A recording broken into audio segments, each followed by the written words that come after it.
stati tutti molto gentili e ci avete dimostrato tantissimo affetto e del resto noi cerchiamo sempre di cambiare in una qualche maniera, insomma, fino alla fine, fino all'ultima goccia di sangue. Quindi,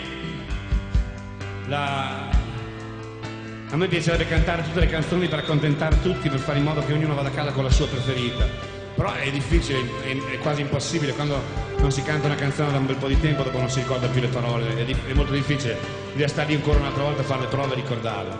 E allora ad esempio ho gli amici che mi hanno mandato un telegramma adesso da Roma e questi purtroppo non posso commentarli. C'è scritto: per noi giovani affetti da nomadismo siete i più forti, Alan, Marilena, Battista, Edi, Stefania e Moira. Ad esempio anche la canzone che chiedo loro non c'è. C'erano amici prima della pizzeria di Napoli, la pizzeria di Napoli di Alfonsine, anche loro, per loro abbiamo fatto il pilota di Hiroshima. Poi c'è l'ultimo messaggio che vorrei però regalare a tutti, perché questo è il senso di questa canzone. Oggi, da noi vagabondi a voi nomadi, con la speranza che vi disseppiate bene, Tiziana, Antonella, Cecilia, Melania, Paolo, Andrea vi richiedono Vagabondo, ed è questa qua. Grazie a tutti. Una cosa che mi sono dimenticato di dirvi prima, che ho fatto finta di dimenticarvi di dirvi prima perché volevo così che fosse una cosa vera, non precostituita, non prefatta. Ci sono là dietro, stanno smacchinando con gli impianti perché hanno registrato tutto dall'inizio alla fine del programma di questa sera, perché probabilmente il prossimo disco sarà non un disco di sala incisione, ma sarà un disco dal vivo, ed è quello che noi vorremmo fare. Non ci starà tutto in uno e quindi ne metteranno un altro, 2 o 3, insomma. Quindi il prossimo lavoro che uscirà probabilmente a settembre sarà dal vivo e probabilmente ci sarà un pezzo di questa serata del Baccarat. Quindi ecco, così quando un giorno uscirà il disco ognuno di voi potrà dire c'ero anch'io.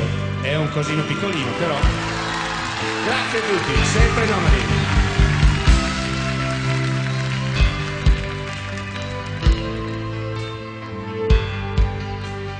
Io un giorno crescerò e nel cielo della vita volerò,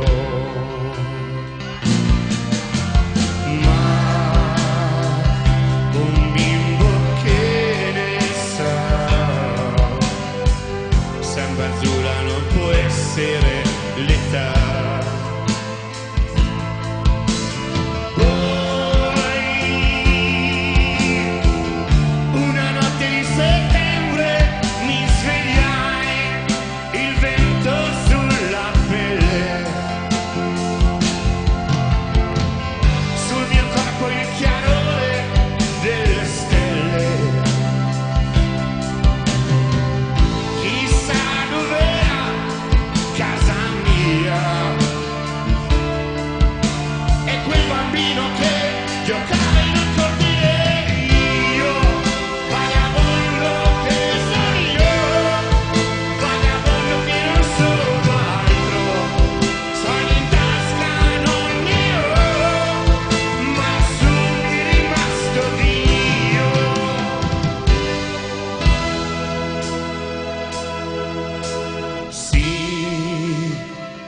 La strada è ancora là, un deserto mi sembrava la città.